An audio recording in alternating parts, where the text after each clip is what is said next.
Bonjour, aujourd'hui on se retrouve en Bretagne pour aller à la rencontre de Romain. Il travaille dans les métiers du géomètre. Allez, c'est parti!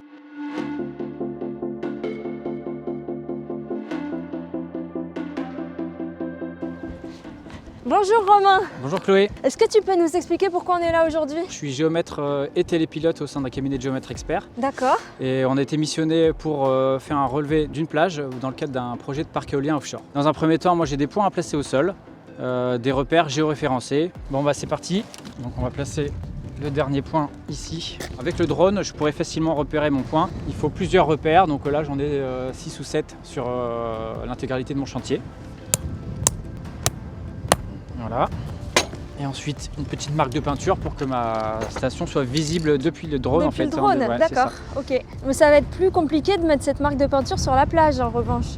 Alors sur la plage, voilà, je peux avec la canne tracer une croix sans mettre de peinture évidemment sur la plage, quoi.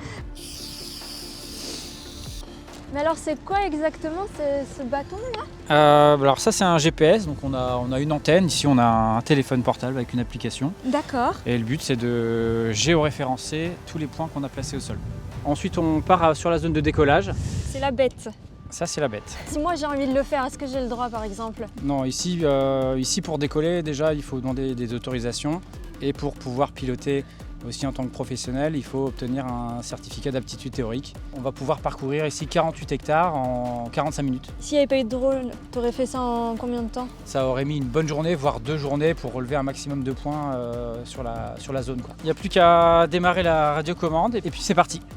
Wow, d'un coup! C'est vraiment une voiture télécommandée version adulte quoi. Bah, c'est un peu ça. Mais c'est quoi ce bruit là qu'on entend? C'est le drone qui calcule automatiquement en fait le moment où lui doit prendre la photo pour avoir le bon recouvrement. Combien de photos vont être prises pendant cette session drone? Bah, entre 2 et 3000 photos pour couvrir 48 hectares. D'accord, waouh!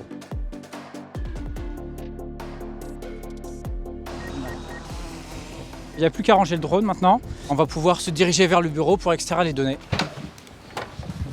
Voilà, tout a été transféré. Ça va être long à traiter. C'est pour ça que je ne vais pas pouvoir montrer le résultat final cet après-midi. Ce que je peux faire, c'est montrer un autre chantier qui a été réalisé dans le coin avec un nuage de points 3D. C'est le relevé d'une digue et tout ça, ça a été fait au drone. Là, on a des millions de points en fait, qui ont été acquis en 15 minutes sur, 15 minutes, sur un kilomètre de long. Derrière, le bureau d'études pourra utiliser pour des projets de réaménagement. Romain, je voulais te demander déjà, qu'est-ce qui te plaît le plus dans ton métier? Le travail en autonomie, la diversité des tâches. Grosso modo, il n'y a pas de routine en fait dans ce métier-là. Et pour toi, est-ce que la profession de géomètre est utile à la société ou à l'environnement? Typiquement ce matin, on a été relever des données pour un projet de parc éolien en mer.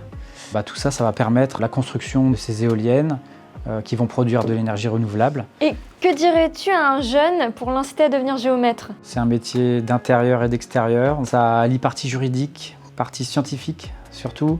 Donc faut aimer les maths. C'est un métier qui a du sens, faut pas hésiter à se lancer si ça intéresse qui que ce soit.